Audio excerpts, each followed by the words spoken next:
Recording in And welcome back to the Buckle Up Podcast universe with Brandon Rush and Mama Rush. If this is your first time tuning in, I'm actor Brandon Rush. I've been in 80 TV show and film productions, I think credited with 52, and I launched the Buckle Up Podcast universe with my mom, Mama Rush. Thank you so much for tuning in. Currently, we are in 105 countries and downloaded in 1,087 cities around the world. So we've been absolutely blessed to do that. Today we have a very special guest on here, casting director Jessica Sherman. She is a powerhouse in the casting world. She has worked over 10 years, I believe, and she is someone who has helped shape performances across major studio films, streaming platforms, and independent cinema. Some of those movies include Star Trek Into Darkness, Star Wars Force Awakens, Predator Badlands, and several other films that we're going to talk. I think she has almost like 79 credits, or even higher than that. I was looking at her IMDb, what she will tell us all about here, but we're very happy to have her come on the show today. She, as I said before, has worked on major titles and went on to launch her own casting company in 2017. Her credits include Willow, Devil in Ohio, and Slate. She's known for discovering fresh, authentic talent and bringing grounded performances to the screen. We're about to welcome Jessica Sherman on here. And before we get to that, I just want to thank her and thank all the casting associates, casting assistants, casting directors who, without them, my career would not be where it is. They blessed me to be able to help my family. They have blessed me to be able to be there for my dad when he was battling pancreatic cancer before passing. I was able to be home, be with him because of the casting community, giving me opportunities in this business. I have been blessed to work in Los Angeles, New York, Atlanta, London, Virginia, South Carolina, Pittsburgh, San Jose, and Mexico. And that is all because of casting directors, casting associates, and casting assistants who fought for me behind the scenes, gave me opportunities to perform. I had a very unconventional path into acting, where I had to perform at showcases to be seen because I couldn't get an agent to save my life at the time. And it was the casting directors casting associates and casting assistants, and then casting directors that I saw performing in open mic nights or showcases in Los Angeles, in New York, in London, that saw that I had something and called me in and gave me the opportunity to perform before having agents.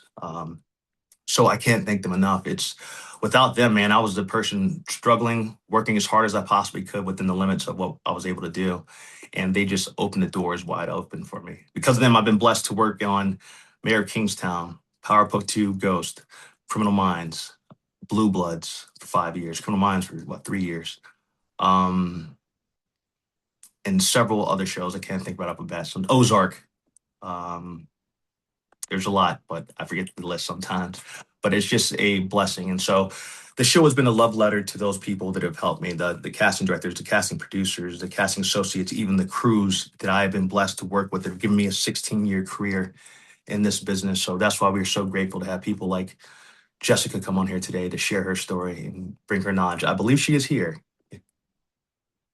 Mom, I'm going to go ahead and let Jessica in. Yes, ma'am. Let's see here. Hold on one second. Loads. Jessica, hello. How are you? I'm doing so well. How about yourself? Good. Sorry, still a touch delayed, but Oh, I appreciate your flexibility. oh, of course, we're super down to earth. I'm waiting for Mama Rush to come on here. She just has to hit the sound system, I believe. All Get it. right. All righty. Hello. Hi. Hi, hello. Hey, Jessica. This is Mama Rush. Hi, Mama Rush. How are you doing? I'm doing great. Thank you. Thank you for joining us today. Oh, it's my pleasure. Absolutely. Well, Jessica, it's all about you today. And I love the fact that you all started this. I discovered you from An Actor Despairs.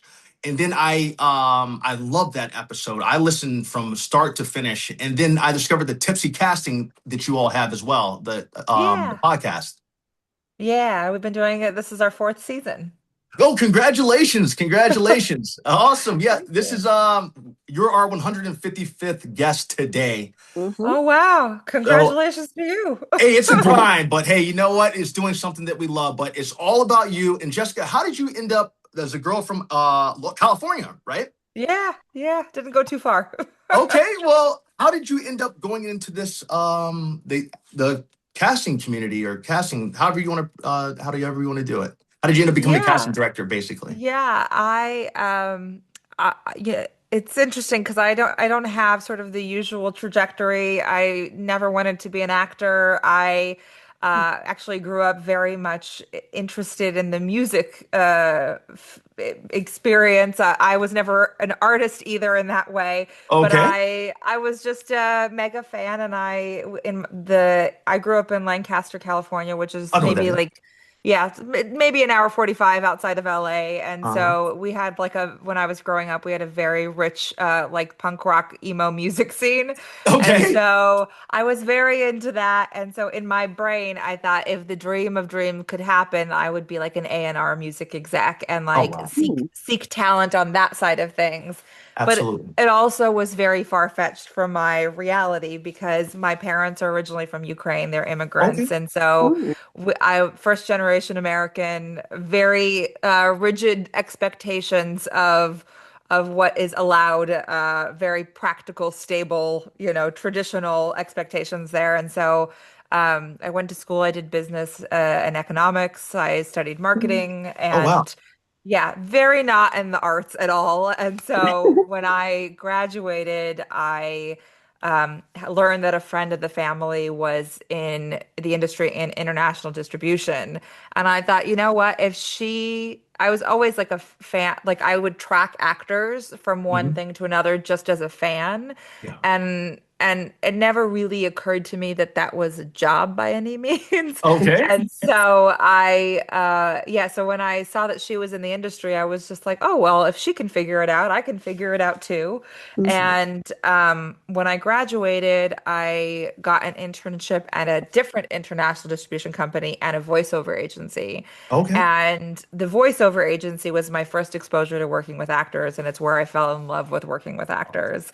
And voiceover on the agency side, they have a very different experience than theatrical Mhm. agents because they have autonomy from casting. And so, sort of traditionally, casting would release their breakdowns, and then the agents would decide who on their client list would audition for those Oh. roles, and then they would narrow it down after they received the auditions from their talent and then send their top choices. So it was like in a very small scope, I got to see what the casting director does, but Yeah. based on their own client list. And so I thought, well, and I was talking to voiceover casting directors all the time. So I I was like, oh, this must be a thing on the theatrical side too. Mhm. And that was sort of my exposure into casting and like understanding. I had very minimal understanding of what a casting director is or does, but I Okay. was like, this is cool. Yeah. Mhm.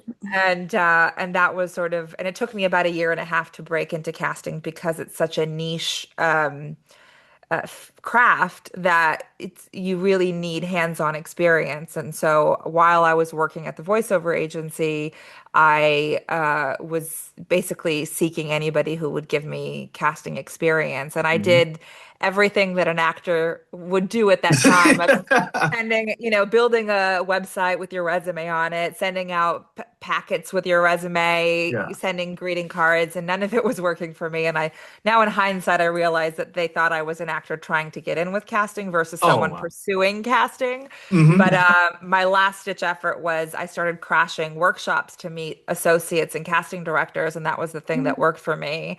And Okay. so there was a associate who's no longer in the industry, but he took me under his wing. Whenever he had a commercial or a short film that he was casting, he would let me sit in and learn by osmosis. And so that was sort of my entry point because then he introduced me to the casting directors that I would later end up Mhm. working with as my first job. Oh wow. That's quite the story. And Jessica, we have something in common there. I did showcases to get me I showcases what made my career. I think you Yeah. said that you workshops, or you said either workshops or showcases, I think. I would Workshop. do the workshops, Yeah, the yeah, but workshops. That's what I meant. The showcases are workshops. just as valuable in that space when you're just trying to like, especially I know that there's like the agency sh like the Hmm. showcases to get reps, and then on the other side. But yeah, for me it was the workshop specifically. Yeah. I'm so glad. I'm so happy to hear you say that because that's literally how I made a name for myself was doing those workshops. That's how I got discovered that way. But with you doing those workshops, what was, I guess, that year of you grinding and switching and getting to that position where you started working in that casting community? What was that like for you? I mean, I was just a sponge as much as I could be. You know, I was working a full-time job Oh, wow. still. And I was also, I was ve I'm very lucky to have grown up here because my parents, after I graduated college, they moved to Santa Clarita. Okay. And so I was very lucky to be able to live with them while I was doing the grind of trying to break Mhm. in. And so, I was very privileged in that space to be able to lean on my family so in addition to that, I was also commuting originally from Lancaster to West Hollywood and then Santa Clarita to West Hollywood. Still And a so it drive. was, yeah, so I was like, I thank God I was in my like early 20s because if I had to do that now, it would not be I would not survive it. But Oh, not at all. um, That's tough. yeah. Yeah, so on evenings and weekends, I would go and I would sit in on the commercial sessions and the short films and just try to absorb as much as I can. And I remember that casting associate before I officially got in, he had a friend of a maybe it's like a friend of a friend who was trying to cast a short film. Hmm. And so he was like, go do it, go cast the short film. And I was like, I don't know what any of that means. Oh, And wow. so I really like I was just like I was scheduling and I was learning on the fly basically.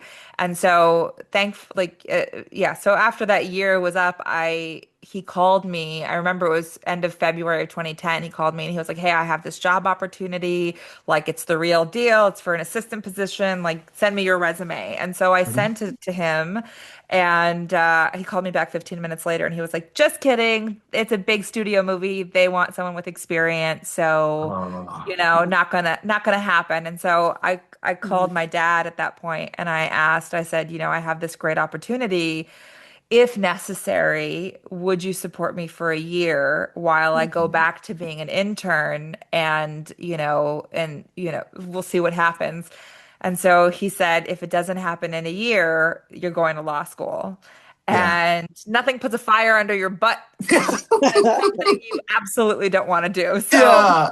Uh, Uh, so I said yes, and then I called the associate back and I was like, "Listen, will they take a full-time intern? I'll quit my job, whatever." Wow. And mhm. so I met with them. The meeting was great. They said yes, they'll take me. So I quit my job, gave them 2 weeks, and then started back as an Mhm. intern, Holy Mhm. not smokes. knowing how long it would take. So Yeah. I was very lucky. It was my first job, or it started as an intern, but they after 9 days they hired me as their assistant, Man. which was very lucky. I don't think that Yeah.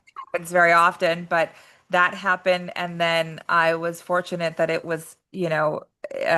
ended up being for Alyssa Weisberg and April Webster. Okay. And that the two of like independently, they're phenomenal in their own, with their own resumes, but together it's a little bit of Captain Planet of with our powers combined, we can do Yeah. anything. I am Captain Planet. Yeah. Yeah, and so it was really the jackpot of all first jobs because I Yeah. thought when I got it, I was under the impression that it was the remake of Little Darlings, which was Okay. a movie I think from the late 80s, early 90s with Mhm. Tatum O'Neal, and I learned very quickly a couple weeks into the job when they were losing their minds in the morning. They're like, "Are the lists ready? Are the lists ready? Yeah. Steven's coming. Steven's coming."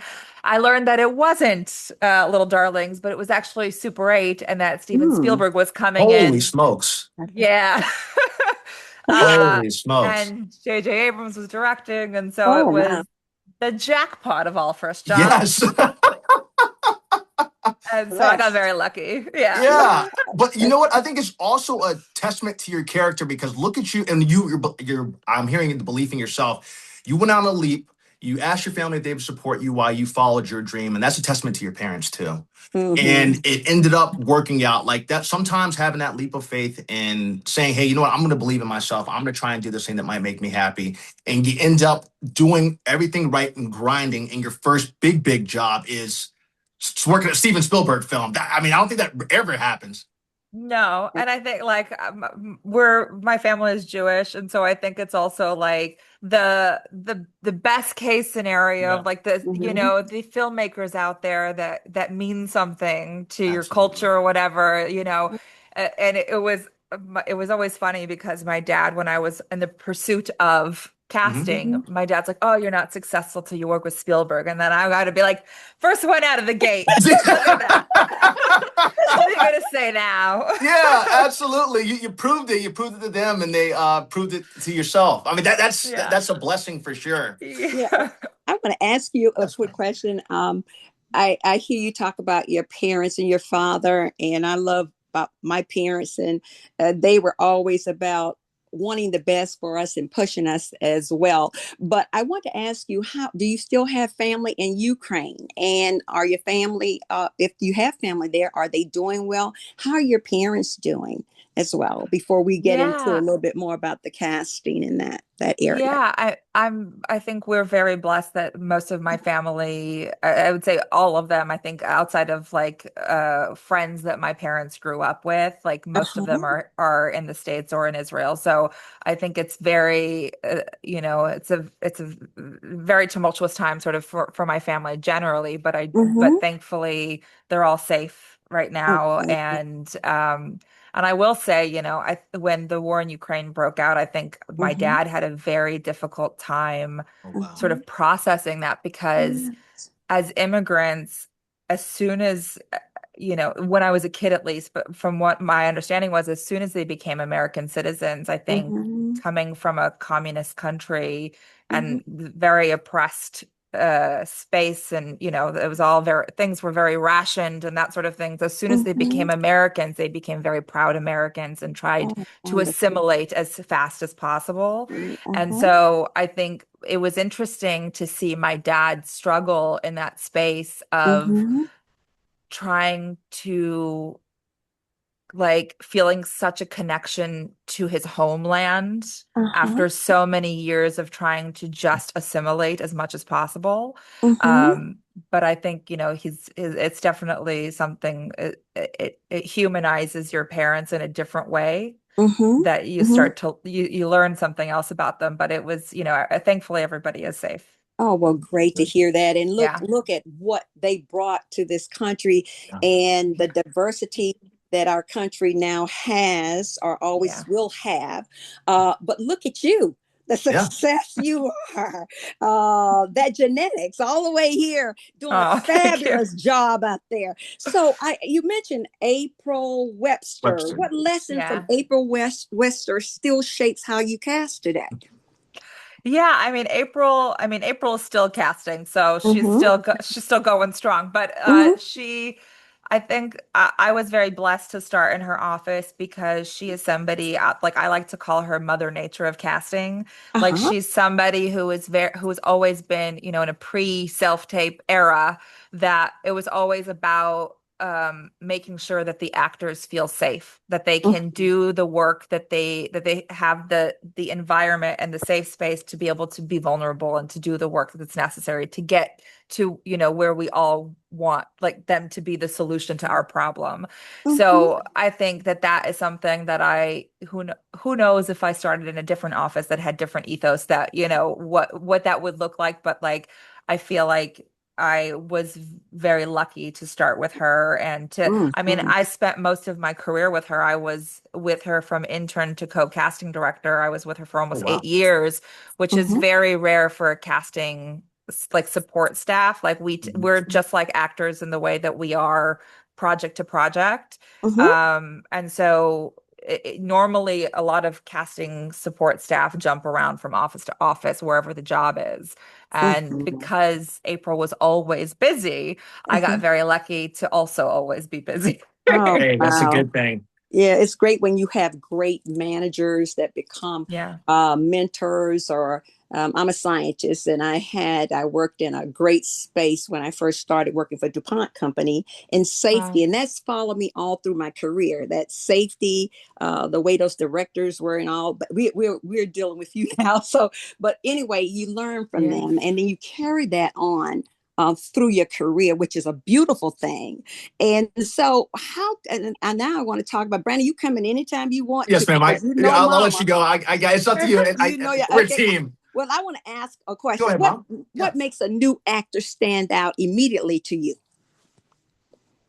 I think that is the hardest question to answer because I think the job, the relationship in a job between a casting director and an actor is a long-term relationship. And I Oh. think that is, for me, it's the time of getting to know an actor, which that timeline, unfortunately, has been stretched out even more than it normally is because we're not in person anymore, which hurts my heart every time. But it's, it is the reality of the current landscape of the process. And so I think it's like trying one, it's the authenticity of an actor when they are bringing themselves to the character. I think that those are the things that stay with us, and to Mm-hmm. try to bring more opportunities to those actors. So I think especially in the self-tape environment, when we're looking at, so many tapes, I think there is a distinction that we can tell when an actor starts a tape of, this is what I think casting is looking for versus this is Mm-hmm. what I bring to the table. Mm-hmm. And I think that that's something that, you know, speaks volumes when we're going through tapes, because if we're all, if as an actor we're all starting the tape of, this is what I think they're looking for, everybody starts to look and sound the same. It's the same beats, the same everything. Mm-hmm. Versus, what Brandon's bringing to the table is going to be entirely different because of lived experience and, your qualities than, someone over here is going to bring. Mm-hmm. So Mm-hmm. I think, there's no cookie cutter answer for it. I think it's Mm-hmm. there's time and like patience and getting to know each other, plus this element that is your own X factor. Mm-hmm. Mm-hmm. Thank you for that answer, Jessica. Yeah. I'm gonna give you one that might be kind of long-winded, but Yeah. it's gonna be good. Would you do me a favor, and for our audience and for actors and actresses out there, would you please break down the difference in one for auditioning for TV and then one with auditioning for movies? You might have to do TV first because I know with TV is just a quick thing. It goes from like you people audition, then it's out of your hands. You send it over to the director, writer, producer, but then it has to go to studio network and all that. If you wouldn't mind explaining that, plus then explaining the movie side, which I Yeah. think might be different. Yeah, so I always like to say that casting for TV is casting by committee. It Okay. is, there are so many people involved, like between 30 to 40 people by the end of your time you're done with the process. Wow. So, for us, we'll release the breakdown, we'll go through the process of making the selections of, asking actors to tape, narrowing things down, depending on if it's a co-star or guest star role. Mhm. There will be different, and which studio or network you're working with, there's a different process to each one potentially. Okay. So we'll go down through the process. We'll make our selection based on the tapes that we've seen or the auditions that we've conducted via Zoom or in person maybe. Yeah. And so we'll narrow it down. We'll usually include a demo reel in addition to the actual audition. Okay. The hope is that we've had a long-standing relationship with our showrunners to understand what is appealing to them versus what is distracting to them. Okay. And we will curate our selection based on that, even if it's down to like, there's something in your demo reel that I know will distract the showrunner, so I'll cut it Mhm. out Okay. before I send it. So we'll send that stuff to our team. So that's usually the director of the episode, the showrunner, the line producer, the writers, if there's any EPs on the writing staff. And this is also sort of a precursor to this. Before we go through the audition process, we episodically we will have a concept meeting, a concept call. So the same people are on that call. It's Yeah. ourselves, the director of the episode, the writer of the episode, the showrunner, the line producer, and if we're shooting in a different state, country, Okay. wherever, we'll have the local casting team on the call as well. And so we have first the creative side of the conversation. What are we looking for? Is there a prototype? Did you write it for somebody specific? Do we make an offer to somebody first before we start, engaging other actors in the Hmm. process? Is there a familial connection to anyone we've cast? What's the arc of the character? Do we have so we know what we're asking of actors of what they need to be able to handle in this Okay. process? So we'll have the creative conversation, and then we have the less fun side, which is the budgetary side of it, of like, what can we afford? What are we working with? Are we looking like if we're shooting in Canada, are we only looking in Toronto, or are Mm. we also looking, in the States or internationally? What can we work with? So that all goes into the consideration when we're releasing our breakdowns and looking for actors. And then we'll send our selects through that process. Um, Once hopefully we are part of the conversation of who is the best fit for the role, because typically we will have a better understanding of an actor's like the full breadth of their work versus this moment in time of Yeah. what the person is seeing. So we are part of that conversation. They'll narrow it down to one to two actors for each role.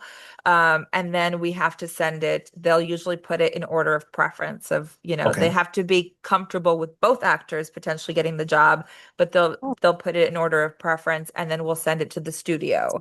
The Mhm. studio has 13 executives there Wow. that we have a liaison that we work with directly, and then they sort of funnel it through whomever on their side. They all sign off. Great, great, great. You've passed through studio. Then you have to go to the network, and the network has their own 10 to 13 executives that sign Oh, off on it. Different each, executive has their own hierarchy within. There could be one person at the top that says, no, no, no, we don't think this is the right. And Oh, then wow. either we have to either fight for the person that we want, or we Hmm. start from scratch, depending on what the communication is of why this person's not working. So that is the TV side of it, Okay. of just the episodic. Jesus. When we're testing, if we're doing series regulars, Yeah. Oh, I didn't you think about that. know, that is a whole other very stressful experience for the actor of, when you're testing for a series regular, it's a more expansive search. We have when we're doing a pilot, we have 10 to 12 weeks to cast a pilot typically. Okay. And so we'll start with obviously the series regulars and work our way down as we go through the process. But when you're going through that process and you're down to we have to do testing. And Hmm. so as an actor, you'll never test by yourself. You will always be against somebody or up to three actors total.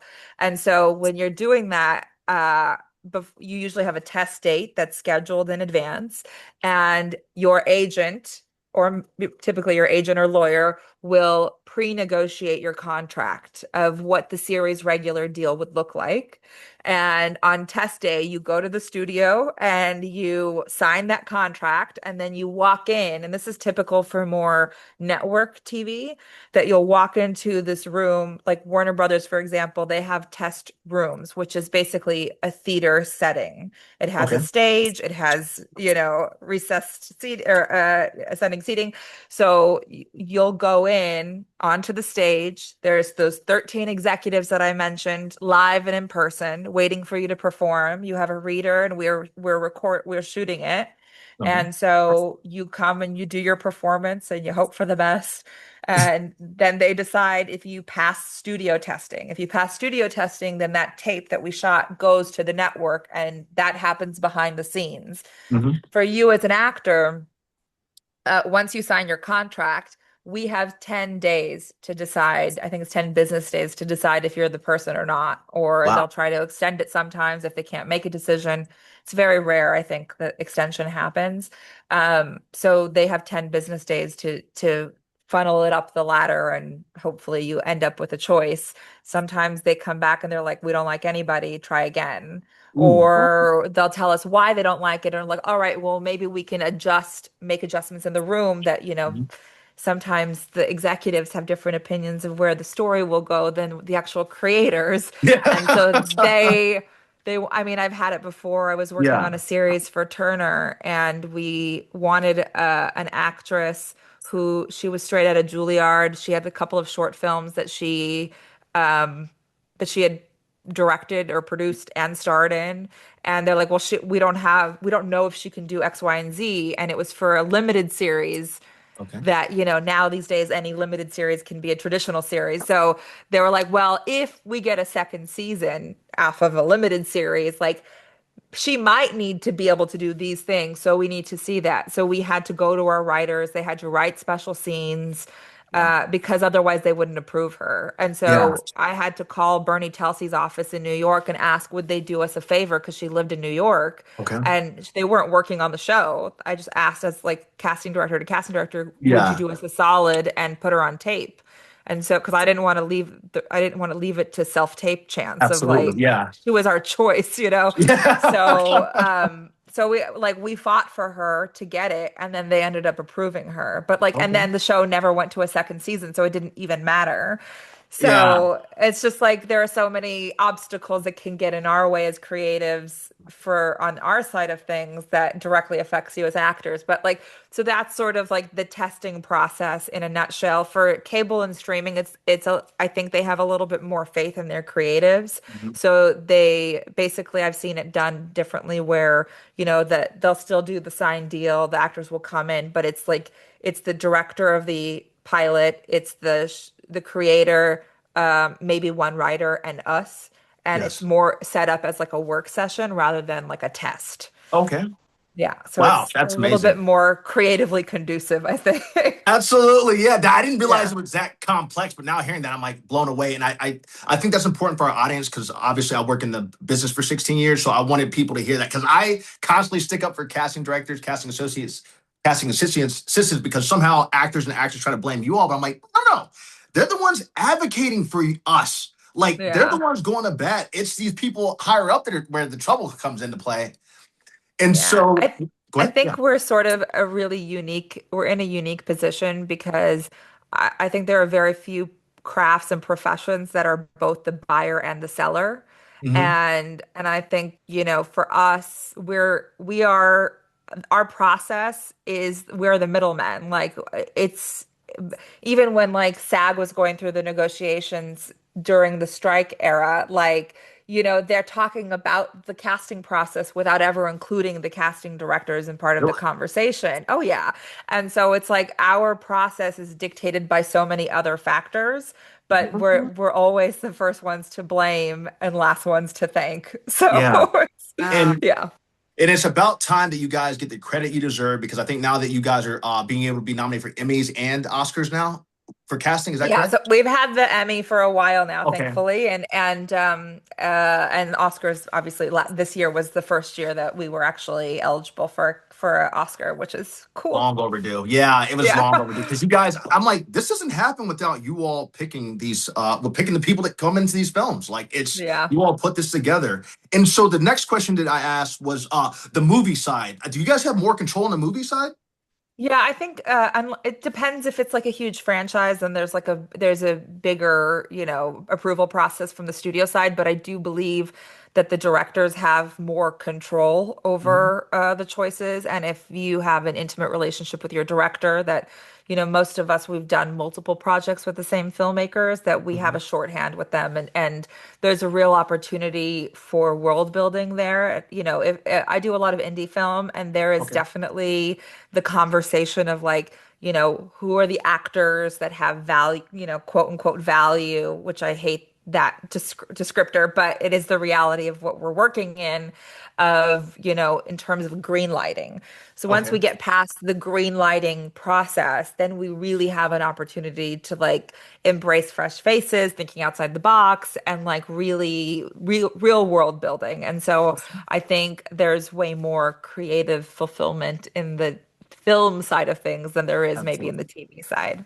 Okay, I was very fortunate. And the reason I asked that, I was very fortunate because I went out for this movie, auditioned for this comedy. The casting director loved me, and they're like, Yeah. "Brandon, we actually wanted you for that part, but the director knew person that the director basically wanted to cast his a friend they knew. So they Yeah. cast him that part, but they're like, "Hey, Brandon, will you take this other part?" I said, "Absolutely." I love the work. It's Yeah. any day on set is a blessing. So, Yeah. with that also being said, the process of you, if you don't mind mentioning it, is when you were casting for, let's say, Star Trek and Star Wars. That's both J.J. Abrams. Yeah. Was that must have been pretty? I guess extinguished trying to get those movies cast, or with trying to find the talent for that. Yeah, I think, Star Trek was I was still sort of, I think I was still an assistant on Star Trek Into Darkness when I was coming up, and I was like clamoring for the associate position at that point. But, I was very much learning, and there were some roles that were tricky. And I think, for us, and also, you're paying homage to original material and actors that have already played these roles to a degree. And so, for Star Trek Into Darkness specifically, it was uh, we were trying to fit in the space of the original Khan, Ricardo Yeah. Montalban, and that was like we were having a very difficult time for whatever reason finding him, Mhm. and so we ended up throwing out the net a little further and widening what we were looking for. And that was sort of like he was already doing Sherlock, but like Benedict And Cumberbatch, Cumberbatch. Yeah. he delivered the best Nailed it. audition I had ever seen, especially with having very little information. Oh. And it was, and also like I talk about his audition all the time because there are so many actors that like are pushing the narrative of you have to have the most professional setup and the most beautiful camera and all of these things when you're doing self tapes. And like, dude was literally sitting at his friend's kitchen counter with an iPhone and like in a t-shirt, like the most Yeah. there was nothing fancy about it, but he and we were all brought to tears by the end of his audition because Wow. the connection to the character was so clear and profound that it was like, this idea that every villain is not the villain of their own story. Mhm. Like there is a human connection to what we're looking for here, and I think it was it sure the writing lent itself to go arch and to be the mustache twirly villain, but you want Absolutely. to find the grounded quality in these characters that give them the motivation to do what they're doing. And Yeah. so like that was a really cool experience to have of being part of that casting team. And Mhm. then Star Wars was like a whole other process because we were doing this international search for our two leads. Um, and it was, I always like to say that they signed us on for 10 weeks and we were on it for 11 months. Holy smokes! It Wow. was, I mean, honestly, anything that we were working on up to that point with JJ, it was always like, oh, we're on it for this short time. And then, Yeah. before we knew it, it was 9 months later. So, and that was just because, Star Wars specifically, I think it was so precious to so many because it was the relaunch of the Mhm. Franchise. franchise. And so it was really precious. Mhm. And so it was hard to get people to make decisions because they wanted to make sure they got it right. Mhm. But I traveled the Midwest doing open calls for 3 weeks, trying to Really? find, and we were doing it simultaneously in the UK as well. And I think it was, I mean, John Boyega was like Yeah, one he's of the good. last cast, Really? Oh even though wow. he read so early in the process, Yeah. and so it's always an interesting thing is whenever things are dragged on for so long, you end up casting Circling somebody back you to saw the in the first 2 weeks of casting. yeah. Well, at least you guys did a good along. You guys did a phenomenal job in both those films. I just got to say that because I'm a huge Star Oh, Trek thank you. fan. Khan, Bang, it was amazing. And then he really is Khan to me. And I watched both the old ones and the new ones with my dad when he was alive. And then Star Wars, obviously. Mom, did you want to ask a question? Oh Because I yeah, yes, yes, yes. ma'am. You good? First of all, hearing you talk, Jessica, it's like whew, blowing my mind. Oh, A lot that goes into, and we sit back and we as the audience just enjoy what you enjoy seeing the characters you put out there, or the actors you put out there. And the reason I'm listening to you talk about this, and I can hear some of the narrative I've had with Brandon or his conversation, but the self tape is something. And I have seen Brandon do self tapes when he's visiting with us. I've had to play a role in the self tapes. I guess, and I don't know if I'm saying it right. I'm But scared she's to great. sneeze. I'm scared to do anything outside of it. And I always think how he just has one little camera there off of his phone trying to do the self tapes. And his daddy would try before his daddy died of pancreatic cancer. He would try. Oh, His daddy had a voice like James Earl Jones and oh, beautiful. And so the self tapes, I want to ask you, what's some of the biggest mistakes actors make in self tapes? let's think here. I think honestly, I think just o overthinking it. I think it's hard. I do not envy an actor's position by any means, and I think in that position, like I try to provide as much context as possible. Sometimes it's not possible because, we're working on a Star Wars and all we can give you is like the name and sort of, age range of the character sometimes. But I think, for me, I think the most I've seen is when actors are too focused on everything else, like having the props, having the this, having the that, versus focusing on the connection and the characters. And so I think there's a difference between building a scene so it's performative versus building a scene that gives you the environment or whatever that will help you connect to the character. I think right now we're seeing a very big uptick, especially with like, Britt Lauer's audition for Severance and Odessa Zion's for Marty Supreme of like you're in, and I think there's a difference of like creating that environment for yourself to help connect you to the character and the urgency of something versus like the performative aspect of it, right? And that sometimes those things are a bigger distraction not only for the viewer but for the actor while they're in it because you're focused on like how do I use this prop in the moment versus what does this have to do with what you're talking about, right? Or the connection that you're building with the character opposite you. So I Okay. think that's probably the biggest one. Uh-huh. Um, yeah, I think I, that's a good one. well, I appreciate that, and I appreciate what Brandon does too, because he really puts himself out there to get it done with little of nothing but a curtain, a sheet, or something behind him, and that's fine too. But how quickly do you know if someone is right for that role? I mean, I think probably halfway through a self tape, we have a pretty good sense of like if someone is. I think there's the distinction of someone being right versus the audition being on par with Uh-huh. what's competitive. But I think we have a pretty quick sense of getting halfway through a tape of understanding if someone's right. Okay. Jessica, quick question for you. How your journey from assistant to associate to now casting director, how is that? What did that teach you?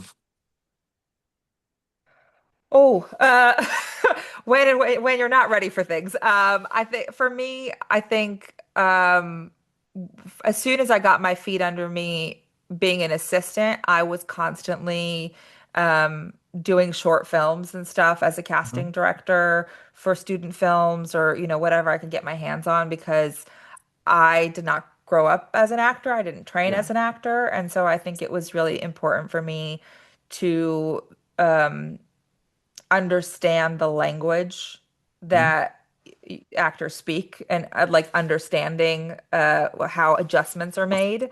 Absolutely. Um, and so for me, it was really important to be comfortable in my casting skin as I am going through each process. When I was an associate, when I was coming up under Alyssa Weisberg, she had always told me that um, being a casting associate is basically being able to be a casting director just without the contacts. And Okay. so it was important for me to learn. And also being a casting assistant and associate in an office that does film is Hmm. different than being one that does TV because contracts are different, negotiations are different, expectations are different. Like, that you learn so much in every project that you're doing. And I was particularly lucky because working for April for so long, because she was so busy, she also ping ponged through mediums. Like she did Yeah. TV, she did pilots, she did series, she did big franchise films. And so I had the privilege to be able to absorb so much and also being on stuff that like for Super 8, like I was thrown into the deep end as an assistant because we were doing a search for those kids.